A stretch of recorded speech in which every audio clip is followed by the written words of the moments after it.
Petrol, diesel, ಔಷಧ ಮತ್ತಿತರ ಜೀವನಾವಶ್ಯಕ ವಸ್ತುಗಳ ಬೆಲೆ ಏರಿಕೆಯನ್ನು ವಿರೋಧಿಸಿ ದಕ್ಷಿಣ ಕನ್ನಡ ಜಿಲ್ಲಾ ಸಿಪಿಎಂ ಸಮಿತಿ ನೇತೃತ್ವದಲ್ಲಿ ನಗರದ ಕ್ಲಾಕ್ ಟವರ್ ಬಳಿ ಪ್ರತಿಭಟನಾ ಪ್ರದರ್ಶನ ನಡೆಸಿದರು. ಈ ವೇಳೆ ಕೇಂದ್ರ ಸರ್ಕಾರದ ಜನವಿರೋಧಿ ನೀತಿ ಹಾಗೂ ಬಂಡವಾಳಶಾಹಿಗಳ ಪರ ಕೆಲಸ ಮಾಡುತ್ತಿದ್ದಾರೆ ಎಂದು ಪ್ರತಿಭಟನಾ ನಿರತರು ಆಕ್ರೋಶ ವ್ಯಕ್ತಪಡಿಸಿದರು.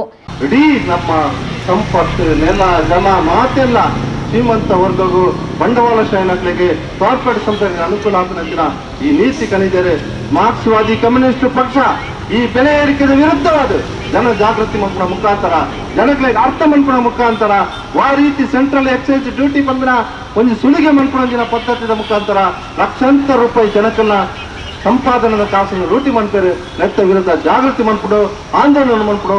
ಇದು ಪ್ರಾರಂಭ ಇನಿ ದೇಶದಾದ್ಯಂತ ಮಾರ್ಕ್ಸ್ವಾದಿ ಕಮ್ಯುನಿಸ್ಟ್ ಪಕ್ಷ ದೇಶದ ಮಾತಾ ಜಿಲ್ಲೆ ಅಲ್ಲೆಡೆ ಇದು ಒಂದು ಪರ್ವತ ದಿನಾಂಡ ಮಲ್ಲೆಜ್ಜಿ ಇದು ಸಾಂಕೇತಿಕ ಹೋರಾಟ ಆವಡು ಬಂದು ನಡೀತಾರೆ. ಬೆಂಗಳೂರು ಈ ಒಂದು ಹೋರಾಟವನ್ನು ಮತ್ತದ ನಮ್ಮ ಮುಲ್ಪ ಈ ಒಂದು ಜಿಲ್ಲಾ ಕೇಂದ್ರದ ಈ ಪ್ರತಿಭಟನೆ ನಡೆಸಬಹುದಿಲ್ಲ.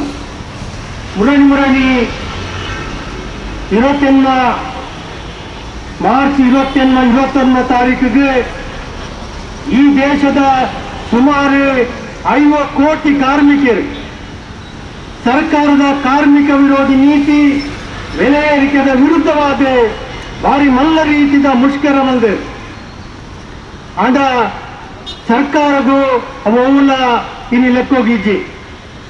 ನಮ್ಮ ದೇಶದ ರೈತರೇ ಕರಿನ ವರ್ಷ ಒಂದು ವರ್ಷದ ಅವಧಿಗೆ ಸರ್ಕಾರದ ನೀತಿದ ವಿರುದ್ಧ ಡೆಲ್ಲಿದ ಗಡಿಗೆ ಮಾರ್ಕೊಡ್ಕೊಳ್ಳೋದು ಪ್ರತಿಭಟನೆ ಮಾಡಿದರೆ 700 ಮಿತ್ತದ ರೈತರೇ ಐಟೆ ಮರಣವನ್ನು.